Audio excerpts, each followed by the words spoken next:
விடுபட்டு ஆன்மீக உலகத்தை அடைஞ்சிடலாம். இந்த தேவதைகளை வழிபாட்டிங்கனாலும் சரி, இல்லை ஏதோ துர்தேவதைகளை வழிபாட்டிங்கன்னா, அல்லது அரசியல்வாதிகளையோ வேற யாராவது செல்வந்தர் சக்தி வாய்ந்த தீவாத்மாக்களை வழிபாட்டிங்கன்னா கிடைக்கக்கூடிய பலன்கள் வந்து தற்காலிகமானவை. அது வந்து பௌதிகமானவை, நிரந்தரமானவை கிடையாது. அது வந்து மேலும் மேலும் துன்பத்தை நமக்கு கொடுக்கக்கூடிய வாய்ப்புகள் அதுல இருக்கு. நம்ம வந்து மேலும் மேலும் இந்த பௌதிக உலகத்தில் பிணைக்கப்படுகிறோம். மேலும் மேலும் நம் பௌதிக உலகத்தில் நாம் வந்து துன்பப்பட்டே ஆக வேண்டும். அந்த பலன்களை கிடைத்தாலும் அது தற்காலிகமான பலன்கள். அது வந்து நமக்கு இன்பத்தை கொடுக்கும் என்று சொல்ல முடியாது, நமக்கு சுதந்திரத்தை கொடுக்கும் என்று சொல்ல முடியாது. ஸோ பகவான் கிருஷ்ணரை வழிபாட்டிங்கன்னா தான் வந்து நீங்க சுதந்திரமா இருக்க முடியும். பகவான் கிருஷ்ணரை வழிபாட்டிங்கன்னா மாத்திரம்தான் நீங்க வந்து இன்பமா இருக்க முடியும். பகவான் கிருஷ்ணரை வழிபாட்டிங்கன்னா மாத்திரம்தான் நீங்க வந்து இந்த பிறப்பு இறப்புன்ற சக்கரத்துல வெளிப்பட்டு நீங்க ஆன்மீக உலகத்தை அடையலாம். ஆன்மீக உலகத்துல வந்து பயமே கிடையாது, துன்பமே கிடையாது, எந்த நோயும் கிடையாது, எந்த வயசு ஆகுறது இல்லை. அதெல்லாம் நிரந்தரமா இளைஞர்களை போல இருப்பாங்க ஆன்மீக உலகத்துல. ஆனா பௌதிக உலகத்துல எல்லாருமே வந்து நோய் வருது, வயசாகுது, எல்லாரும் மரணம் அடைகிறாங்க, எல்லாருமே அறியாமையில இருக்கிறாங்க, துன்பமா இருக்கிறாங்க. ஸோ இந்த உலகத்துல கிடைக்கக்கூடிய இன்பம் எல்லாம் வந்து ஒரு காணல் நீரை போன்றது, பாலைவனத்தில் கிடைக்கக்கூடிய ஒரு காணல் நீரை போன்றது. இங்க வந்து அனைத்தும் துன்பமானது தான். துக்காலயம் அசாஸ்வத்தம் என்று பகவான் கிருஷ்ணரை இந்த உலகத்தை பத்தி சொல்லிவிட்டார். இந்த பௌதிக உலகத்தை பத்தி துன்பங்கள் நிறைந்ததுன்னு சொல்லிவிட்டார், பிறகு தற்காலிகமானது என்று சொல்லிவிட்டார். அதனால் நாம் வந்து துன்பங்கள் நிறைந்த உலகத்தில் எதுக்காக நம்ம எதையும் வேண்ட வேண்டும்? தற்காலிகமான விஷயத்தை எதுக்காக நாம் வந்து தேவதைகள்கிட்ட வேண்ட வேண்டும்? ஸோ துன்பமான உலகம், தற்காலிகமான உலகம். அதனால் இவ்வுலகத்தில் கிடைக்கும் அனைத்தும் துன்பமானவை, தற்காலிகமான. அதனால் நம்ம வந்து எதுக்காக தற்காலிகமான விஷயத்துக்கு போய் நம்ம வந்து ஒரு தேவதைகளை வழிபட்டு நம்ம பெறணும்? எதுக்காக தற்காலிகமான விஷயத்துக்காக நம்ம போய் இந்த அரசியல்வாதி பின்னாடி போனோம், அல்லது ஏதோ நடிகர்கள் நடிகையோ, அல்லது சினிமா யாரோ ஒருத்தர் ஒரு சக்தி வாய்ந்த ஒரு சாமிஜியோ யாரோ ஒருத்தர் பின்னாடி நம்ம எதுக்காக போனோம்? நம்ம பகவான் கிருஷ்ணரோட சரணாகதி அடைந்து அது சிறந்தது இல்லையா?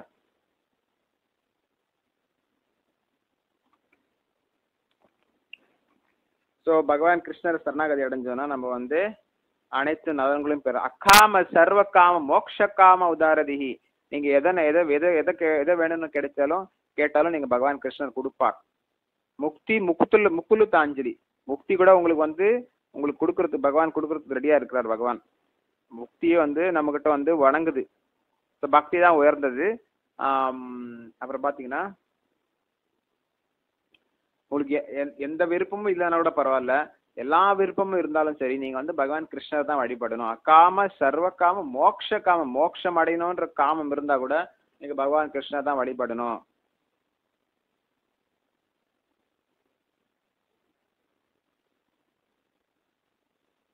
ஸோ அந்த மாதிரி பார்த்தீங்கன்னா மக்கள் வந்து பல்வேறு நபர்களை வழிபடுறாங்க. ஸோ வந்து நம்ம வந்து பகவான் விஷ்ணு தான் எல்லா தேவதைகளுக்கும் தேவாதி தேவன், ஆதி தேவன். ஸோ பிரம்மா சிவன் கூட பார்த்தீங்கன்னா அவர்களுக்கு தொண்டாற்றக்கூடியவர்களே. பகவான் பிரம்மா வந்து விஷ்ணுவின் ஒரு புதல்வனாகவும், சிவபெருமான் வந்து பகவான் கிருஷ்ணரின் ஒரு மிகப்பெரிய தொண்டர்களாகவும் கருதப்படுகிறார்கள். சிவபெருமான் வந்து மிகப்பெரிய வைஷ்ணவ பக்தர், மிக சிறந்த வைஷ்ணவ பக்தராக கருதப்படுகிறார் சிவபெருமான். அதனால் நாம் வந்து பிரம்மாவும் சிவனையும் பகவான் விஷ்ணுவுக்கு சமமாக நம்ம நினைக்கக்கூடாது. அவர்களை வந்து பகவான் விஷ்ணுவுடைய பிள்ளையாக பிரம்மாவை நினைக்க வேண்டும். பகவான் விஷ்ணுவின் சிறந்த தொண்டர்களாக, சிறந்த ஒரு தொண்டனாக, சிறந்த பக்தராக நாம் நினைக்க வேண்டும் சிவபெருமானை. அவரை எப்பவுமே நம்ம சமமா வந்து நினைக்க கூடாது.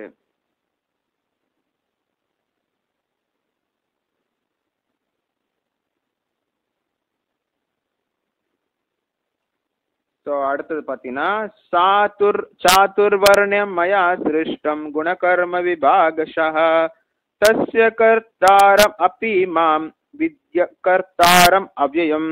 3 வித இயற்கை குணங்களுக்கும் அவற்றின் செயல்களுக்கும் ஏற்ப மனித சமுதாயத்தின் 4 வகை பிரிவுகள் என்னால் ஏற்படுத்தப்பட்டன.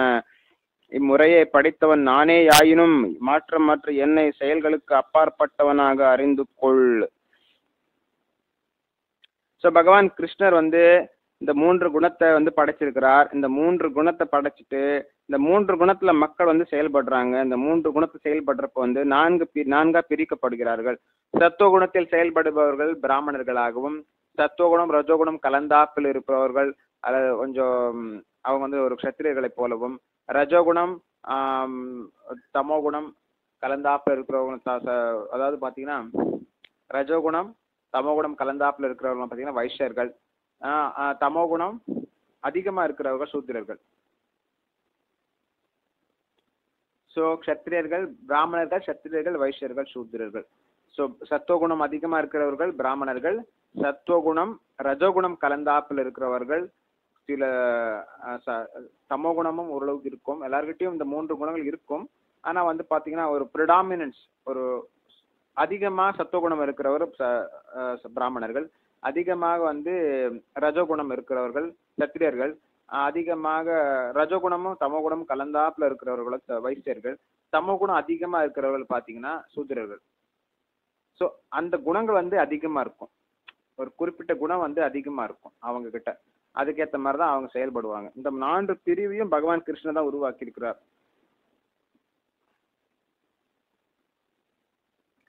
ஸோ 4 பிரிவு அவர் தான் பிரிச்சிருக்கார். ஆனால் வந்து அவர் வந்து 4 பிரிவில் வந்து வரமாட்டார்.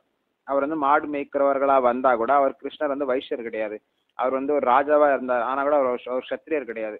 அதே மாதிரி ஒரு பிராமணராக வந்தார், வாமனராக வந்தார், அவர் பிராமணர் கிடையாது. அவர் எல்லாமே அவர் வந்து எல்லாத்தையும் அதை தாண்டி அவர் வந்து அதையும் தாண்டியவர், 4 பிரிவு தாண்டினவர் அவர்.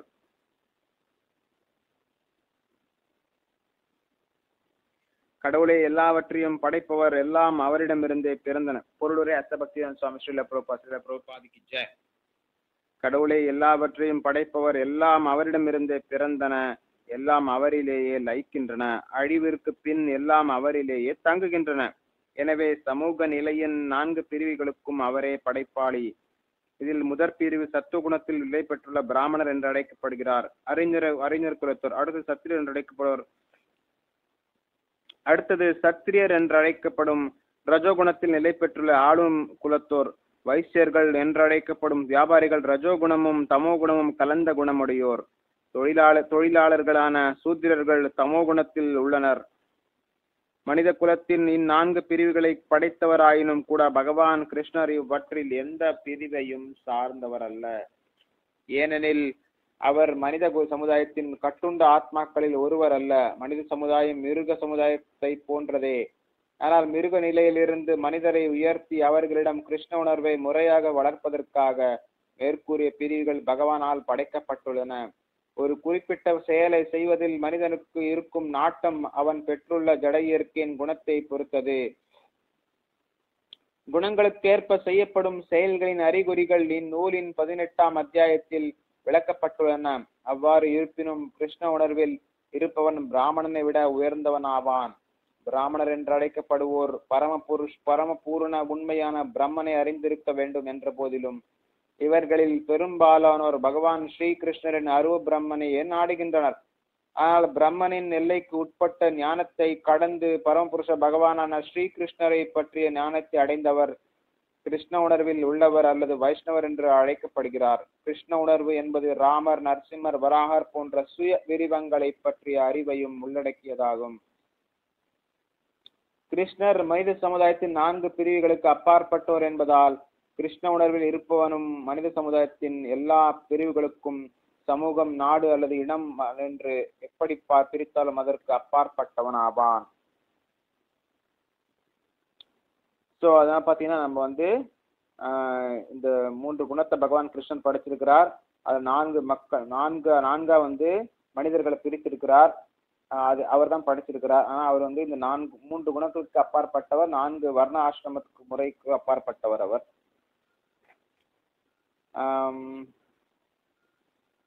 அவர் வந்து பல்வேறு வந்து அவதாரங்களை எடுக்கிறார்.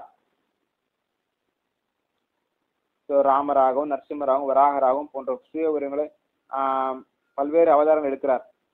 ஸோ பகவான் கிருஷ்ணர் வந்து இந்த வர்ணாசிரம கொள்கைக்கு தாண்டியவர். அதே மாதிரி வைஷ்ணவரும் பார்த்தீங்கன்னா இந்த ஜாதி சார்ந்தவர்னு சொல்ல முடியாது. வைஷ்ணவ ஜாதி புத்தி இருக்கக்கூடாது. அர்ச்சே சிலாது குருஷு நரமதி வைஷ்ணவ ஜாதி புத்தி இது இருக்கக்கூடாது. சிலையை வந்து நம்ம சாதாரண சிலையை நினைக்கக்கூடாது. பகவான் கிருஷ்ணர் வந்து ஒரு சாதாரண சிலையை நினைக்கக்கூடாது. வழிபடும் அந்த சிலையை வந்து சாதாரண சிலை மாதிரி நினைக்கக்கூடாது. குரு வந்து சாதாரண மனுஷன் நினைக்கக்கூடாது. வைஷ்ணவரை வந்து ஒரு சாதாரண வைஷ்ணவே இந்த ஜாதி சார்ந்த வைஷ்ணவர், அந்த ஜாதி சார்ந்த வைஷ்ணவர் என்று நம்ம நினைக்கக்கூடாது. வைஷ்ணவர்களை வந்து நம்ம வந்து அந்த மாதிரி நினைக்கக்கூடாது. அதை நினைச்சோன்னா நம்ம வந்து நரக புத்தியில ஆரோக்கிய புத்தி. ஸோ மனித சமுதாயத்தில் பார்த்தீங்கன்னா 4 எல்லா பிரிவு சமூகம், நாடு அல்லது இனம் என்று எப்படி பிரித்தாலும் அதற்கு அப்பாற்பட்டவன். ஒரு வைஷ்ணவர் பார்த்தீங்கன்னா, கிருஷ்ண உணர்வில் இருக்கிற ஒரு பக்தர்கள் பார்த்தீங்கன்னா, அவர் வந்து இந்த சமூகத்தை சார்ந்தவர்கள் கிடையாது, இந்த நாட்டை சார்ந்தவர்கள் கிடையாது, இந்த இந்த இனத்தை சார்ந்தவர்கள் கிடையாது. அவங்க எல்லாத்தையும் அப்பாற்பட்டவர்கள். அப்படி நம்ம நினைச்சா வந்து நாரகி புத்தி. நமாம் கர்மாணி நிம்பந்தி நமே கர்ம பலே ஸ்புஹா இதி மாம் யோபி ஜானாதி கர்மபிர்னஸ பத்யதே. என்னை பாதிக்கும் செயல் எதுவும் இல்லை, செயல்களின் பலன்களை நான் விரும்புவதும் இல்லை, என்னை பற்றி உண்மையை அறிபவனும் செயல்களின் விளைவுகளால் பந்தப்படுவதில்லை. ஸோ பகவான் கிருஷ்ணர் வந்து பாதிக்கிற செயல் எதுவும் கிடையாது. அப்புறம் பார்த்தீங்கன்னா அவர் செய்கிற செயலில் வந்து வரக்கூடிய பலனை வந்து அவர் விரும்புறதும் கிடையாது. அதை பற்றி பார்த்தீங்கன்னா இந்த மாதிரி அவரை பற்றி தெரிஞ்சுக்கிறதுனாலே நம்ம வந்து நம்ம கர்மம் செய்கிற பலன்லேருந்து செயல்லேருந்து நம்ம வந்து தீய செயல்கள் செஞ்சால் கூட அந்த பலன்கள் நமக்கு வராது.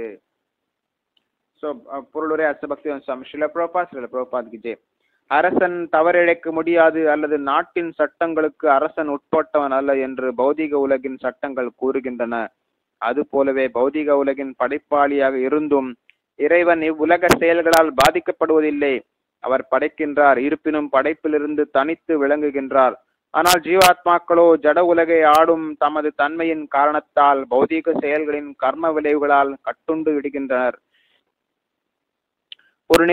ஒரு நிறுவனத்தின் முதலாளி தனது தொழிலாளர்கள் செய்யும் சரியான அல்லது தவறான செயல்களுக்கு பொறுப்பாளி அல்ல, பொறுப்பு தொழிலாளர்களுடையதே. புலனுகர்ச்சிக்கான தத்தமது செயல்களில் உயிர்வாழிகள் ஈடுபடுகின்றனர். அவை இறைவனால் பலவந்தப்படுத்தப்படுபவை அல்ல. புலனுகர்ச்சியின் அபிவிருத்திக்காக இவ்வுலக செயல்களில் ஈடுபட்டுள்ள ஜீவாத்மாக்கள் மரணத்துக்கு பின் ஸ்வர்க சுகத்தை அடைய விரும்புகின்றனர். ஆனால் தன்னில் பூரணமாக விளங்கும் பகவான் சொர்க்கத்தில் கிடைக்கும் பேரளவிலான சுகத்தினால் கவரப்படுவதில்லை. சொர்க்கத்தில் உள்ள தேவர்கள் அவரது தொண்டர்களே. தொழிலாளர்கள் விரும்பக்கூடிய கீழ்த்தரமான சுகங்களை முதலாளி விரும்புவதே இல்லை. பௌதிக செயல் விளைவுகளிலிருந்து தனித்திருக்கிறார் கடவுள். உதாரணமாக தாவரங்களின் வளர்ச்சி மழையின்றி சாத்தியமல்ல என்ற போதிலும் உலகில் வளரும் பல்வகை தாவர இனங்களுக்கு மழை பொறுப்பல்ல. இவ்வுண்மையை வேத ஸ்மிருதி பின்வருமாறு உறுதி செய்கின்றது. நிமித்த மாத்திரம் ஏவாசௌ ஸ்ருஜ்யானாம் சர்க்க கர்மணி பிரதான காரணீபூதா யதோஸ்வை ஸ்ருஜ்ய சக்தியः. பௌதிக படைப்பிற்கு கடவுள் பரம காரணம் மட்டுமே. அதற்கான உடனடி காரணம் பிரபஞ்ச தோற்றத்தை காணச் செய்யும் பௌதீக இயற்கையே. தேவர்கள், மனிதர்கள், கீழ்நிலை மிருகங்கள் என உயிர் வாழிகள் பல்வேறு வகையில் படைக்கப்பட்டுள்ளனர். மேலும் அவர்கள் அனைவரும் தங்களது முந்தைய பாவ புண்ணியங்களின் விளைவுகளை அனுபவிக்க வேண்டியவர்கள். அவர்களது செயல்களுக்கு வேண்டிய தக்க வசதிகளையும் இயற்கை குணங்களின் விதிகளையும் மட்டுமே கடவுள் செய்து கொடுக்கிறார். ஆனால் அவர்களது முந்தைய அல்லது தற்போதைய செயல்களுக்கு அவர் ஒருபோதும் பொறுப்பல்ல. வேதாந்த சூத்திரத்தில் 2.1.34 இது உறுதி செய்யப்படுகிறது. வைஷாம்யா நைர்குருண்யேன சபாசபேக்ஷத்வாத். கடவுள் ஒருபோதும் எந்த ஜீவாத்மாவுக்கும் பாரபட்சம் பார்க்காதவர். தனது சொந்த செயல்களுக்கு உயிர் வாழியே பொறுப்பு. கடவுள் தனது வெளிப்புற சக்தியான பௌதீக இயற்கையின் வாயிலாக உயிர் வாழிகளுக்கு வசதிகளை மட்டுமே செய்து கொடுக்கின்றார். கர்ம பலநோக்கு செயல்களின் நியதிகளின் இந்த ரகசியங்களை தெளிவாக அறிபவர் தனது செயல்களின் விளைவுகளால் பாதிக்கப்படுவதில்லை. வேறு விதமாக கூறினால், கடவுளின் இந்த உன்னத இயற்கையை உணர்பவன் கிருஷ்ண உணர்வில் அனுபவம் வாய்ந்தவனாவான். எனவே அவன் ஒருபோதும் கர்ம நியதிகளுக்கு உட்பட்டவன் அல்ல. கடவுளின் உன்னத இயற்கையை உணராமல் அவரது செயல்களும் சாதாரண உயிர் வாழிகளைப் போல பலனை கருதி செய்யப்படுபவை என எண்ணுபவன் பலன்களின் விளைவுகளில் சிக்கிக்கொள்வது உறுதி. ஆனால் பரம உண்மையை அறிபவன் கிருஷ்ண உணர்வில் நிலை பெற்ற முக்தி பெற்ற ஆத்மாவாவான். ஸோ நம்ம வந்து பார்த்தீங்கன்னா, ஸோ பகவான் கிருஷ்ணர் வந்து பாதிக்கிற செயல் எதுவுமே கிடையாது. அப்புறம் வந்து அவர் எதையும் விரும்புறதும் கிடையாது. அவர் ஆத்மாராம, அவர்லேயே அவர் சந்தோஷமா இருக்கிறார். அவர் நித்தியலியில புரிகிறார், ஆன்மீக உலகத்தில் நித்தியலியில புரிகிறார். அவருக்கு என்று அடையணுன்ற எதுவுமே கிடையாது. இந்த உலகத்தில் எதுவும் அடையணுன்ற எது கிடையாது. எந்த பலனும் விரும்புறதில்ல அவர் செஞ்ச. அப்படி நம்ம வந்து அவரை பற்றி தெரிஞ்சுக்கிட்டாலே நம்ம வந்து நம்ம பாவ விளைவுகள்லேருந்து வெளியே வந்துடுறோம் அப்படின்னு சொல்லியிருக்காரு. கிருஷ்ணர் சொல்லிக்கிறார், நம்ம அடுத்த ஸ்லோகத்துக்கு போவோம். ஏவம் ஜ்ஞாத்வா கிருதம் கர்ம பூர்வைரபி முமுக்ஷுபிஹி குரு கர்மைவ தஸ்மாத் த்வம் பூர்வைஹி பூர்வதரம் கிருதம். முற்காலத்தில் விடுதலை பெற்ற ஆத்மாக்கள் எல்லாரும் என்னுடைய உன்னத இயற்கையை உணர்ந்த வண்ணம் செயல்பட்டனர். எனவே அவர்களது அடிச்சுவட்டை பின்பற்றி நீயும் உனது கடமைகளை செய்ய வேண்டும். பொருளுராச பக்திவன் சுவாமி ஸ்ரீல பிரபுபாதிக்கு ஜெய். இரு விதமான மனிதர்கள் உள்ளனர். ஒருவரது இதயம் அசுத்தமான பௌதிக விஷயங்களால் நிரம்பியுள்ளது, மற்றவர் பௌதிகத்திலிருந்து விடுபட்டுள்ளார். கிருஷ்ண உணர்வு இவ்விரு மனிதருக்கும் நன்மை அளிக்கும். களங்கமுற்றவர் கிருஷ்ண உணர்வின் வழிமுறையை ஏற்று பக்தி தொண்டின் ஒழுக்க நெறிகளை பின்பற்றி படிப்படியாக தூய்மை அடையலாம். ஏற்கனவே களங்கங்களிலிருந்து தூய்மை அடைந்தோர் தொடர்ந்து கிருஷ்ண உணர்வில் செயலாற்றுவதன் மூலம் மற்றவர்கள் அவர்களை பின்பற்றுவதற்கும் அதனால் பலனடைவதற்கும் உதவலாம். முட்டாள்களும் கிருஷ்ண உணர்விற்கு புதியவர்களும் கிருஷ்ண உணர்வின் ஞானத்தை பெறாமல் செயல்களிலிருந்து ஓய்வு பெற விரும்புகின்றனர். போர்க்களத்தின் செயல்களிலிருந்து ஓய்வு பெற விரும்பிய அர்ஜுனனின் விருப்பத்தை பகவான் ஏற்றுக்கொள்ளவில்லை. எவ்வாறு செயல்படுவது என்பதை மட்டுமே ஒருவன் அறிந்து கொள்ள வேண்டும். கிருஷ்ண உணர்வின் செயல்களிலிருந்து ஓய்வு பெற்று தனியே அமர்ந்து கிருஷ்ண உணர்வில் இருப்பது போன்ற பாவனை செய்தல் கிருஷ்ணரின் திருப்திக்கான செயல்களில் ஈடுபடுவதை விட முக்கியத்துவம் குன்றியதே ஆகும். முன்பே குறிப்பிடப்பட்ட சூரியதேவன் விவஸ்வானை போன்ற பகவானின் முந்தைய சீடர்களின் அடிச்சுவடை பின்பற்றி கிருஷ்ண உணர்வில் செயலாற்றுமாறு அர்ஜுனன் இங்கு அறிவுறுத்தப்படுகிறான். முழுமுதற் கடவுள் தனது முந்தைய செயல்களை மட்டுமின்றி இதற்கு முன் கிருஷ்ண உணர்வில் செயலாற்றி அனைவரையும் பற்றியும் அனைத்தையும் அறிவார். எனவே பல கோடி வருடங்களுக்கு முன் தன்னிடமிருந்து இக்கலையை கற்ற சூரிய தேவனை பின்பற்றுமாறு பரிந்துரைக்கின்றார். பகவான் கிருஷ்ணரால் நியமிக்கப்பட்ட கடமைகளை நிறைவேற்றுவதில் ஈடுபட்ட இத்தகு சீடர்கள் முக்தி பெற்றவர்களாக இங்கு குறிப்பிடப்படுகின்றனர். ஸோ எல்லாமே இதுக்கு முன்னாடி பல்வேறு ஆத்மாக்கள் முக்தி பெற்றாங்க. எல்லாருமே அவருடைய பகவான் கிருஷ்ணனுடைய இயற்கையை அறிஞ்சு அவருடைய இயற்கையை உணர்ந்த வண்ணம் செயல்பட்டனர். பகவான் கிருஷ்ணருடைய இயற்கையை தெரிஞ்சுட்டு அதுக்கேற்ற மாதிரி பல்வேறு ஆத்மாக்கள் முக்தி பெற்ற ஆத்மாக்கள் செயல்பட்டார்கள். அதே மாதிரி அவர்களின் அடிச்சுவடை பின்பற்றி நாம நம்ம கடமை செய்யணும் அப்படின்ட்டு அர்ஜுனனுக்கு சொல்றார். அதே மாதிரி நீ கூட உன் கடமையை செய் அப்படின்றார் கிருஷ்ணர் சொல்றார். நம்ம பூர்வ ஆச்சாரியர்களை நாம கடைபிடிக்கணும், முன்னோர்களை நாம் கடைபிடிக்கணும் சொல்ற இது கிருஷ்ணர் சொல்றார். அவர்களின் வழிச்சுவட்டை பின்பற்றி நாம் பக்தி செய்யணும். முன்னோர்களின் வழிபடி நாம் பகவான் கிருஷ்ணரை வழிபடணும். முன்னோர்களின் வழிபடி குரு பரம்பரைப்படி நம்ம கடைபிடிச்சு குரு பரம்பரை கடைபிடிச்சு நம்ம பகவான் கிருஷ்ணரை வழிபடணும்னு சொல்லிட்டு இதுல பகவான் கிருஷ்ணர் சொல்றார்.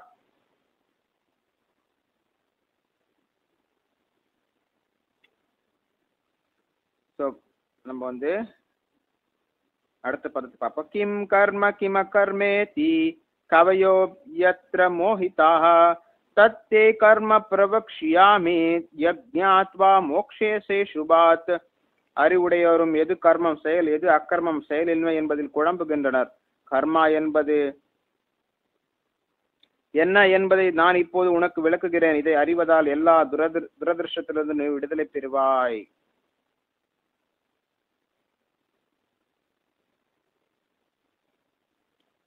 ஸோ மிகவும் அறிவு இருக்கிறவங்க கூட பார்த்தீங்கன்னா எது செய்யணும் எது செய்யக்கூடாதுன்ற சில நேரத்தை குழம்பிடுறாங்க.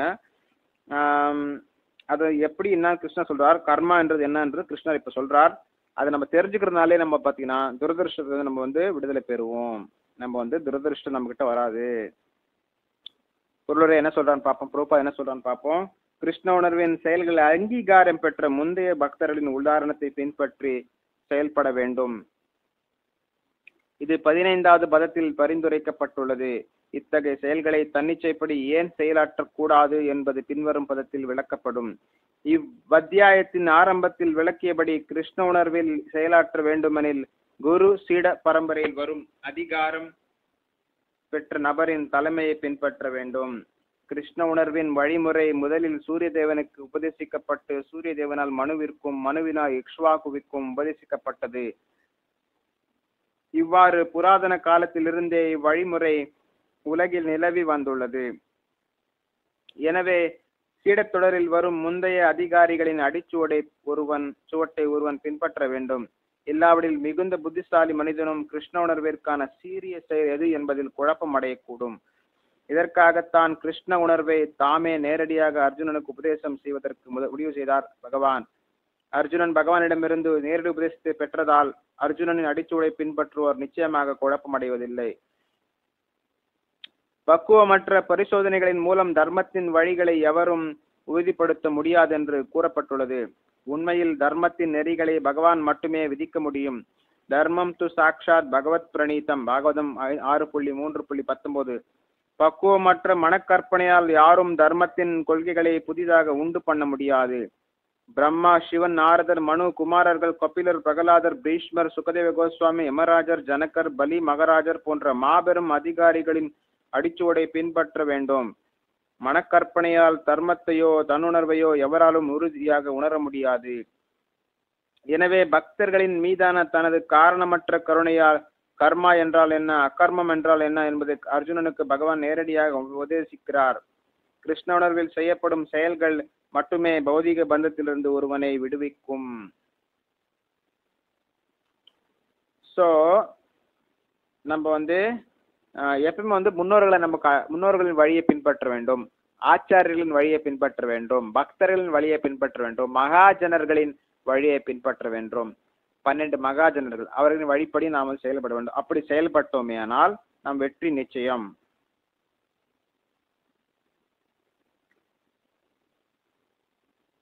ஸோ அப்படி நம்ம அவர்கள் வழியை பின்பற்றோம்னா நம்ம குழப்பம் அடையிறது இல்லை. அடுத்த ஸ்லோகம். கர்மணோ ஹியபி போத்தவ்யம் போத்தவ்யம் ச விகர்மணः அகர்மணஸ்ச போத்தவ்யம் கஹனா கர்மணோ கதிஹி. செயல்களின் நுணுக்கங்களை உணர்வது மிக கடினம். எனவே கர்மம் என்பது என்ன, விகர்மம் தடை செய்யப்பட்ட செயல் என்பது என்ன, அக்கர்மம் செயலின்மை என்பது என்ன என்பதை தெளிவாக அறிந்து கொள்ள வேண்டும்.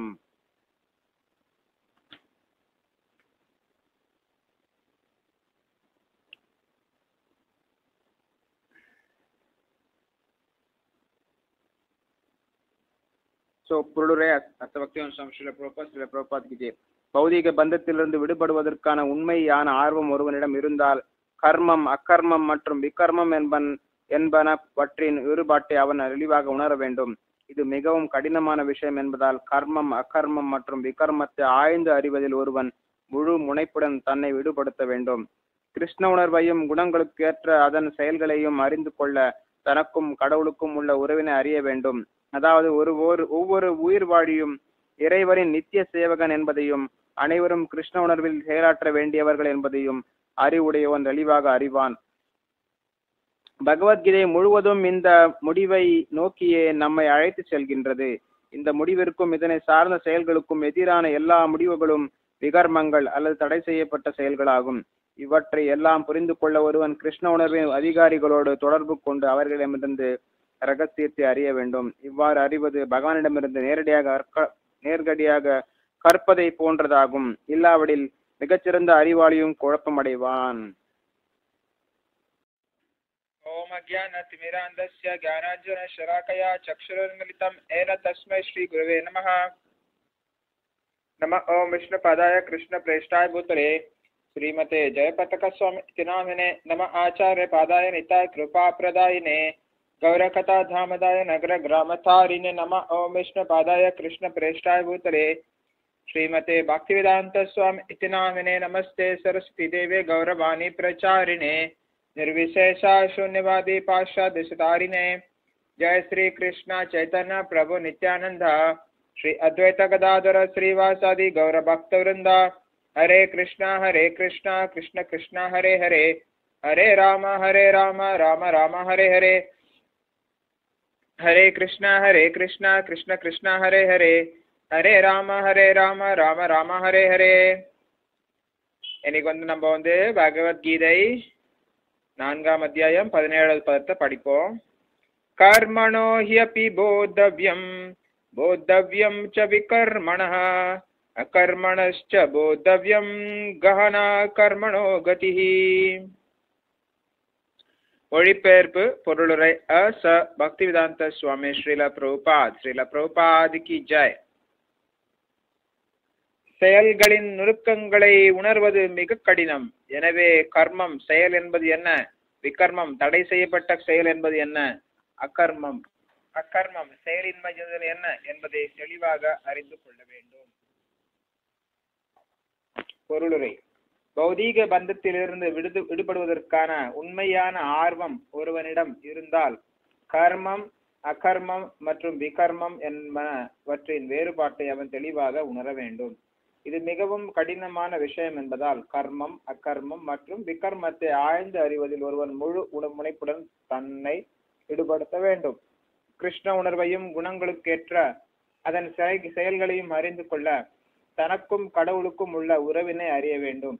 அதாவது ஒவ்வொரு உயிர்வாடியும் இறைவனின் நித்திய சேவகன் என்பதையும் அனைவரும் கிருஷ்ண உணர்வில் செயலாற்ற வேண்டியவர்கள் என்பதையும் அறிவுடையோன் தெளிவாக அறிவான். பகவத்கீதை முழுவதும் இந்த முடிவை நோக்கியே தம்மை அழைத்து செல்கின்றது.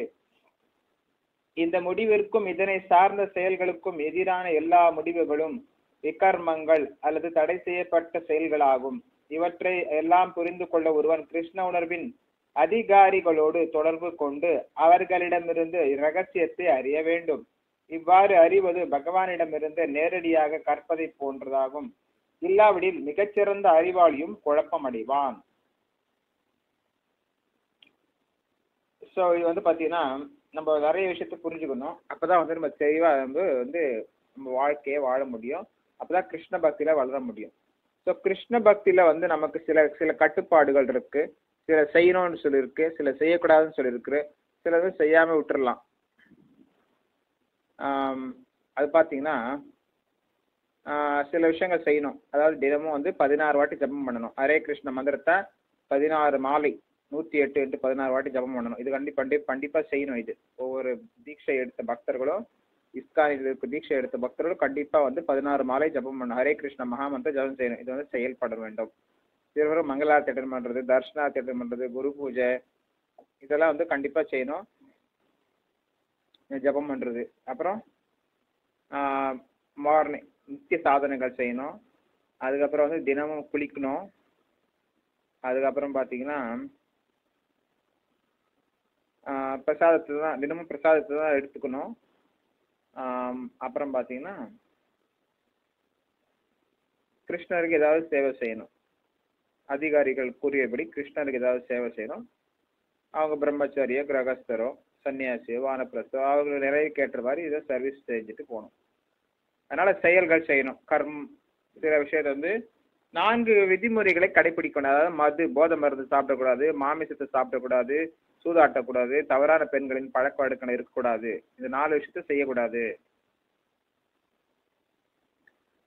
ஸோ இப்போ நம்ம செயலை செயலை அர்ப்பணிச்சுட்டோம். ஜபம் பண்ணுறது, சாதனை அட்டன் பண்ணுறது, குளிக்கிறது, ஏகாதசி ஃபாலோ பண்ணுறது, கோயில் டெம்பிள் ப்ரோக்ராம்ஸில் அட்டன் பண்ணுறது, இதெல்லாம் செயல்பாடு செய்யணும். பிரசாதம் சாப்பிட்றது, இதெல்லாம் செயல்பாடுகள்.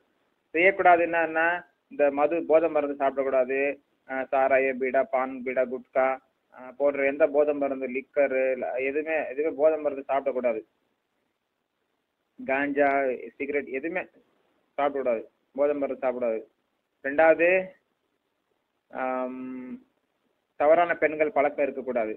திருமணத்தை தாண்டி பெண்கள் உறவு இருக்கக்கூடாது. உடலுறவு வாழ்க்கை அதிகமாக இருக்கக்கூடாது. குழந்தை பெற்றுக்கொள்வதை தவிர வேற எந்த உடலுறவும் இருக்கக்கூடாது. அது தடை செய்யப்பட்ட செயல்கள்.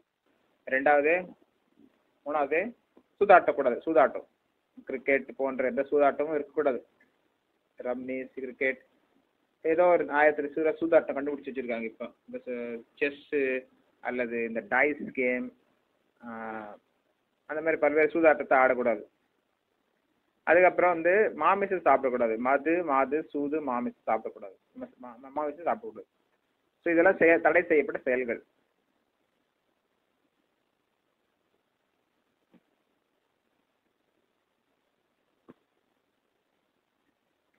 ஸோ இந்த மாதிரி நம்ம உக்ர கர்மாவும் செய்யக்கூடாது. உக்ர கர்மம்னா என்ன? பெரிய பெரிய தொழிற்சாலைகளை அமைச்சு விட்டுறது, அதில் பெரிய பெரிய கம்பெனிஸை உருவாக்குறது, அது இருக்கக்கூடாது. இயற்கையாக நமக்கு என்ன கிடைக்குதோ அதில் நம்ம திருப்தி அடைஞ்சிடணும். பசுமாடு வளர்க்கணும், பால் சாப்பிடணும், நெய் சாப்பிடணும், வெண்ணெய் சாப்பிடணும். இதெல்லாம் நம்ம இயற்கையாக கிடைக்கிறத வச்சு சாப்பிட்டு நம்ம நம்ம வாழ்க்கையை செலவிடலாம். பயோகேஸ் போன்ற யூஸ் பண்ணி உபயோகப்படுத்திக்கலாம். அப்புறம் வந்து இயற்கையாக நமக்கு கிடைக்கக்கூடிய பசுஞ்சாணத்தை வைத்து நம்ம வந்து உரமாக தயாரித்து விவசாயத்துக்கு பயன்படுத்தலாம். பசுஞ்சாணத்தை வைத்து நம்ம வந்து வரட்டி தட்டி அதை வந்து ஒரு உணவு உற்பத்திக்கு, அதாவது அடுப்புக்கு பயன்படுத்திக்கலாம். எரிபொருளாக பயன்படுத்திக்கலாம் பசுஞ்சாணத்தை. அப்புறம் பார்த்தீங்கன்னா செயற்கையான வாழ்க்கை இல்லாமல் இயற்கையான வாழ்க்கையாக இருக்க வேண்டும். எரிபொருளை வந்து நம்ம கேஸை நம்பி இருக்கிறோம், பெட்ரோலை நம்பி இருக்கிறோம், டீசலை நம்பி இருக்கிறோம். அதை விட்டு நம்ம இயற்கையாக நமக்கு கிடைக்கக்கூடிய இந்த மரங்கள், தடைகள், இலைகள், இதை வச்சு நம்ம வந்து அடுப்பு பற்ற வச்சு, அதாவது உணவுக்கு நம்ம வந்து இது அடுப்பு நெருப்பு பற்ற வச்சு நம்ம அதில் உணவு சமைக்கலாம். ஸோ இந்த மாதிரி பல்வேறு இயற்கையாக கிடைக்கக்கூடிய பொருள்களை நம்ம வச்சு வாழ்ந்தோம்னா நமக்கு வந்து பொருளாதாரத்தை நோக்கி நம்ம வந்து மனசு பாயாது. பொருளாதாரத்தை நோக்கி தான் இப்போ எல்லாருமே வந்து செயல்பட்டு இருக்காங்க. பணம் பணம் பணம் பணம். ஸோ வித்தேஷு யக்ஷ ராட்சசர்கள், பணமே அப்படின்ற வாழ்க்கையை வாழ்றவங்க வந்து யக்ஷர்கள் ராட்சசர்கள் என்று சொல்லப்படுகிறார்கள். வித்தேஷு யக்ஷ ராட்சசன். பணம்னு வந்துருச்சுன்னா அவங்க சுயநலமாக இருப்பாங்க. யாரையும் சொந்தக்காரங்களை பார்க்க மாட்டாங்க, நண்பர்களை பார்க்க மாட்டாங்க, யாரையும் பார்க்க மாட்டாங்க. ஸோ வித்தேஷு யக்ஷ ராட்சசர் அப்படி வந்து பணமே குறியா இருக்கிறவங்க அந்த மாதிரி செயல்படுவாங்க. நம்ம வந்து இயற்கையான வாழ்க்கை வாழ வேண்டும். இதெல்லாம் நம்ம வந்து கிருஷ்ண பக்தர்களின் சங்கத்தில் இருந்தால் தான் நம்ம வந்து இதெல்லாம் எளிமையாக நம்ம ஃபாலோ பண்ண முடியும். தனியாக இருந்தோம்னா கொஞ்சம் கஷ்டமாக இருக்கும் நமக்கு.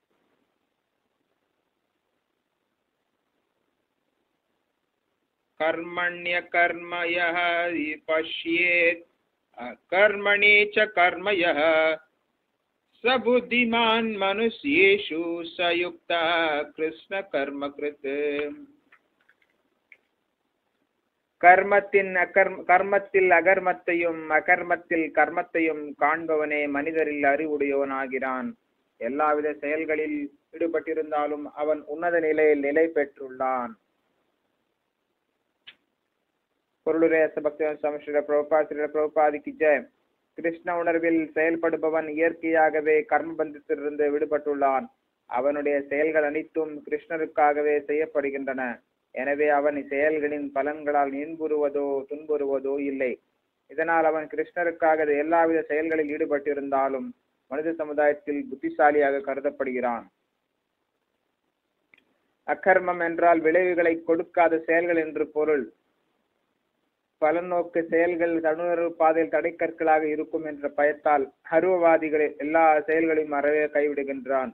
ஆனால் பரமபுருஷ பகவானின் நித்திய தொண்டன் என்னும் தனது நிலையை நன்றாக அறிந்து உருவவாதியோ தன்னை கிருஷ்ண உணர்வின் செயல்களில் ஈடுபடுத்திக் கொள்கிறான். அனைத்தும் கிருஷ்ணருக்காக செய்யப்படுவதால் இத்தகைய தொண்டினை செய்வதில் அவனுக்கு திவ்யமான ஆனந்தம் கிடைக்கின்றது. இம்முறையில் ஈடுபட்டிருப்பவர்கள் சுய புலனுகர்ச்சியில் விருப்பமற்றவர்கள் என்று அறியப்படுகின்றனர். கிருஷ்ணரின் நித்திய தொண்டன் என்னும் உணர்வு செயலின் எல்லாவித விளைவுகளிலிருந்தும் ஒருவனை பாதிக்கப்படாமல் காக்கின்றது.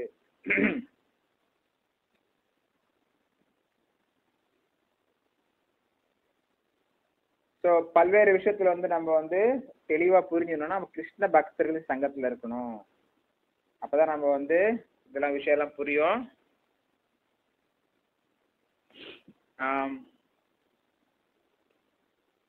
நம்ம வந்து இந்த கர்ம பந்தத்தை வந்து நம்ம விடுபடுறோம் கொஞ்சம் கொஞ்சமா. இப்போ வந்து சில பேர் வந்து பாத்தீங்கன்னா கஷ்டப்பட்டு உழைக்கிறாங்க, அதை வந்து பலன் அவங்களே அனுபவிக்கணும்னு நினைக்கிறாங்க. ஆனா அவன் கிருஷ்ண பக்தர்கள் அப்படி கிடையாது. அவங்க கஷ்டப்பட்டு ஏதாவது உழைச்சாங்கன்னா அது கிருஷ்ணருக்காக உழைக்கிறாங்க, குரு கிருஷ்ணருக்காக உழைக்கிறாங்க. ஒரு கோயிலை கட்டுறாங்கன்னா அது வந்து கிருஷ்ணருக்காக கோயில் கட்டுறாங்க.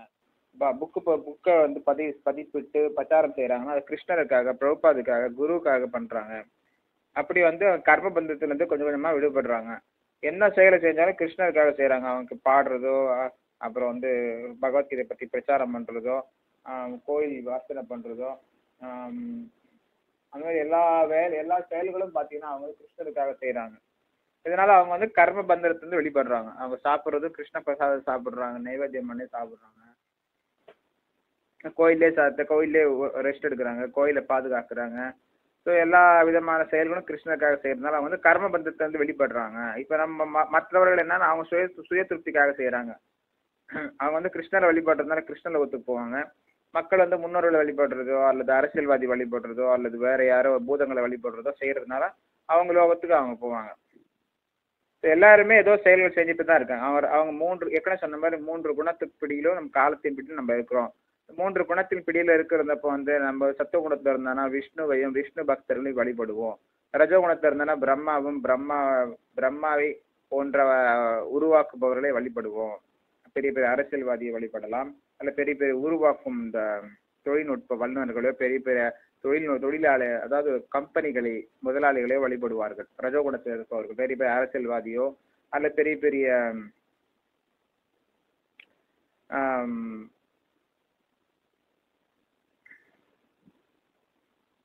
இவர்களை தொழிலதிபர்களே வழிபடுவார்கள், வைசியர்களை. தமோ குணத்தில் இருந்தார்களே ஆனால் பூதங்களையும் பிசாசுகளையும் இறந்தவர்களையும் வழிபடுவார்கள். அவர்கள் யார் வழிபடுறாங்களோ அந்த லோகத்துக்கு அவங்க போவாங்க. அந்த மாதிரி கர்மங்கள் செய்து அவங்க செய்யற கர்மத்துக்கு ஏற்ற மாதிரி அவங்களுக்கு நல்லதோ கேட்டதோ கிடைக்கும். அடுத்து பார்த்தீங்கன்னா சர்வே சமாரம்பாஹ காம சங்கல்பவர்ஜிதாஹ ஞானாக்னினா தப்த கர்மாந்தம் ஆஹுஹு பண்டிதம் புதாஹ. யாருடைய முயற்சிகள் அனைத்தும் புலனுகர்ச்சியிலிருந்து விடுபட்டுள்ளதோ அவன் பண்டிதனாக அறியப்படுகிறான். அத்தகையவன் பக்குவமான அறிவு என்னும் நெருப்பால் செயல்களின் விளைவுகளை சுட்டரித்தவன் என்று சாதுக்களால் கருதப்படுகிறான். கிருஷ்ண பக்தனின் செயல்களை பூரண அறிவுடையோர் மட்டுமே புரிந்து கொள்ள முடியும். கிருஷ்ண பக்தன் புலனுகர்ச்சிக்கான எல்லாவித விருப்பங்களில் இருந்தும் விடுபட்டுள்ளான். எனவே பரமபுருஷ பகவான் நித்திய தொண்டனாக இருப்பதே எனது சொரூப நிலை என்னும் பக்குவ அறிவால் அவன் தனது செயல்களின் விளைவுகளை எரித்து விட்டவனாக கருதப்பட வேண்டும். ஞானத்தின் இத்தகு பக்குவ நிலையை அடைந்தவன் உண்மையான பண்டிதனாவான். இறைவனுடனான நித்திய தொண்டினை பற்றிய அவ்வறிவினை எழற்பது நெருப்பிற்கு ஒப்பிடப்படுகிறது. இத்தகு நெருப்பினை தூண்டிவிட்டால் எப்போதும் செயலின் எல்லா விளைவுகளிலும் அது எரித்துவிடும். நம்ம வந்து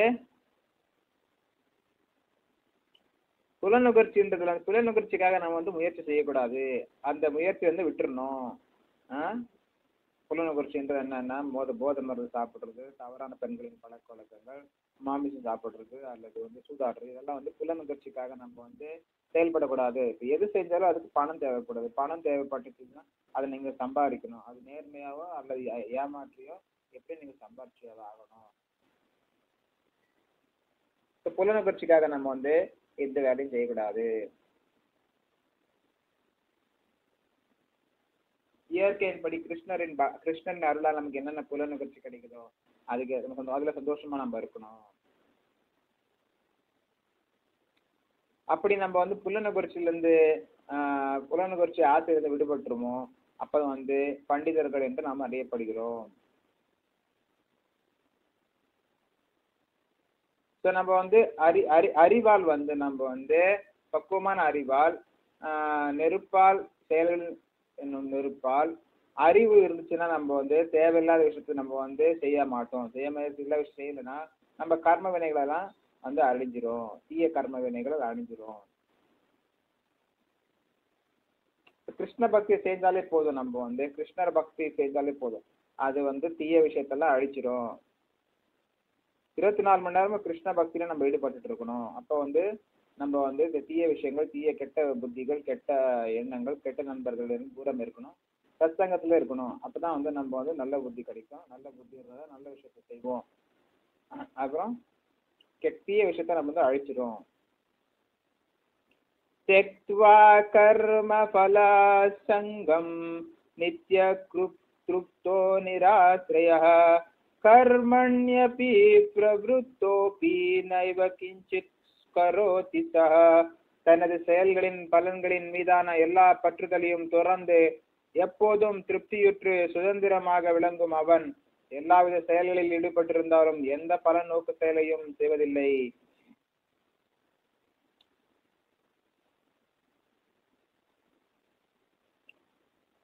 பொருளுராச பக்திவேதாந்த சுவாமி ஸ்ரீல பிரபுபாதிக்கு ஜெய். ஒருவன் எல்லாவற்றையும் கிருஷ்ண உணர்வில் செய்யும் போது மட்டுமே செயல்களின் பந்தங்களில் இருந்து விடுதலை பெறுவது சாத்தியமாகும்.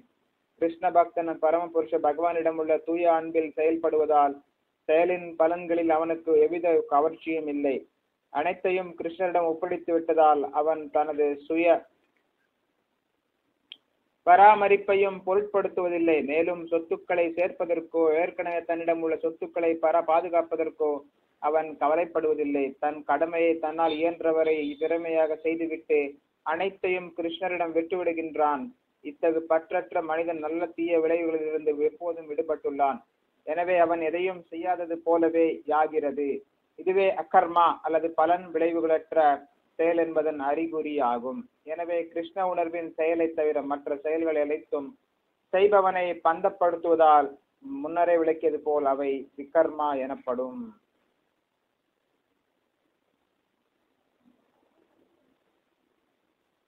ஸோ இப்போ பார்த்தீங்கன்னா நம்ம செய்யற விஷயத்துல நம்ம பலன், அது நல்லதோ கெட்டதோ பலன் கண்டிப்பா வரும். அதுல நம்ம பற்றுதல் கொள்ளக்கூடாது. நமக்கு என்ன கிடைக்குதோ, பகவான் கிருஷ்ணன் அருளால் நமக்கு என்ன கிடைக்குதோ அதுல சந்தோஷம் அடைஞ்சிடணும். ஸோ மற்றவங்களை நம்பி பிழைக்க கூடாது. அரசியல்வாதியோ அல்லது தேவர்களையோ அல்லது பிற மனிதர்களையோ நம்பி நம்ம பிழைக்க கூடாது. பகவான் கிருஷ்ணரை நம்பி தான் பிழைக்கணும். ஸோ இப்படி நம்ம நம்மளை பராமரிக்கிறதுக்கு தேவையான அனைத்தும் பகவான் கிருஷ்ணர் கொடுப்பார். நம்ம கிட்ட இருக்கிறத பாதுகாப்பார், இல்லாததையும் கொடுப்பார். அப்படி நம்பிக்கையா நம்ம வாழணும். ஸோ அடுத்தது 21வது பதம். நிராசீரியத சித்தாத்மா தக்த சர்வ பரிக்ரஹ ஷாரீரம் கேவலம் கர்ம குர்வன் ஆப்னோதி கில்விஷம். மொழிபெயர்ப்பு பொருளாதார பக்திவந்தம் ஸ்ரீல பிரபுபாதுக்கு ஜெய். இத்தகு உணர்வுடையோன் மனமும் அறிவும் முழுமையாக கட்டுப்படுத்தப்பட்ட நிலையில் தனது சொத்துக்களின் மீதான உரிமை உணர்வுகளை எல்லாம் துறந்து வாழ்வின் அத்தியாவசிய தேவைகளுக்காக மட்டுமே செயலாற்றுகின்றான். இவ்வாறு செயல்படுவதால் அவன் பாவ விளைவுகளால் பாதிக்கப்படுவதில்லை.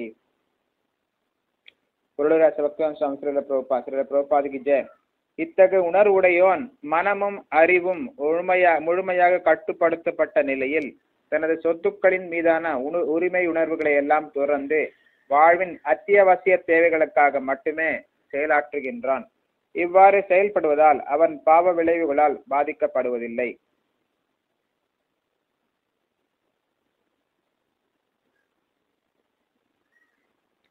ஸோ நம்ம பகவான் கிருஷ்ணர்ல நம்ம மனசையும் புத்தியையும் நம்ம கட்டுப்படுத்தணும். கட்டுப்படுத்தி நம்ம கிட்ட இருக்கிற சொத்துக்கள் மீது நம்ம உரிமை உணர்வு கொண்டாடக்கூடாது. எல்லாமே பகவான் கிருஷ்ணருக்கு தான் சொந்தம். இந்த நீர், நெருப்பு, காற்று, ஆகாயம், மனசு, புத்தி, அகங்காரம் எல்லாத்தையும் பகவான் கிருஷ்ணர் தான் படைத்தார். இந்த பூ உலகத்தையும் கிருஷ்ணர் தான் படைத்தார். இந்த அனைத்து எல்லா பிரம்மாண்டங்களையும் பகவான் கிருஷ்ணர் தான் படைக்கிறார், பாதுகாக்கிறார், அவர் தான் அழிக்கிறார். நாம் சொந்த எதையும் உரிமை உணர்வு கொண்டாடக்கூடாது. எல்லாத்தையும் நம்ம திறந்துடணும். கிருஷ்ணருக்கு எல்லாமே சொந்தம். கிருஷ்ணருக்கு எல்லாத்தையுமே நம்ம பயன்படுத்தணும். ஸோ நம்ம வாழ்க்கைக்கு என்ன தேவையோ அது மாத்திரம் தான் நம்ம செயல்படணும். வாழ்க்கைக்கு என்ன தேவை? நல்ல உணவு தேவை, நல்ல உடைகள் தேவை, உடலை பராமரிப்பதற்கு என்னென்ன தேவையோ அது இயற்கையில பகவான் கொடுத்துருக்கிறார். டூத் பேஸ்ட் வேணும்னா அந்த வேப்பிலையை யூஸ் பண்ணிக்கலாம் நீங்கள். அப்புறம் உடம்பு சோப்பு வேணும்னா நீங்கள் மண் யூஸ் பண்ணிக்கலாம். மஞ்சள் கூட கிடைக்குது, பெண்கள் உபயோகப்படுத்திக்கலாம். மஞ்சளை உடல் அழகு பராமரிக்கும். அந்த மாதிரி அழகு சாதனங்கள் பல்வேறு விஷயங்கள் இருக்கு. உடலை பராமரிக்கிறதுக்கான பல்வேறு இயற்கை மூலிகைகள் இருக்குது. அதை நாங்கள் பயன்படுத்தலாம். அதை நம்ம பயன்படுத்தி உடலை பாதுகாக்கலாம். வேப்பிலையை பயன்படுத்தி குளிக்கலாம். வேப்பிலையை பயன்படுத்தி உணவாகவும் சாப்பிடலாம். வேப்பிலையை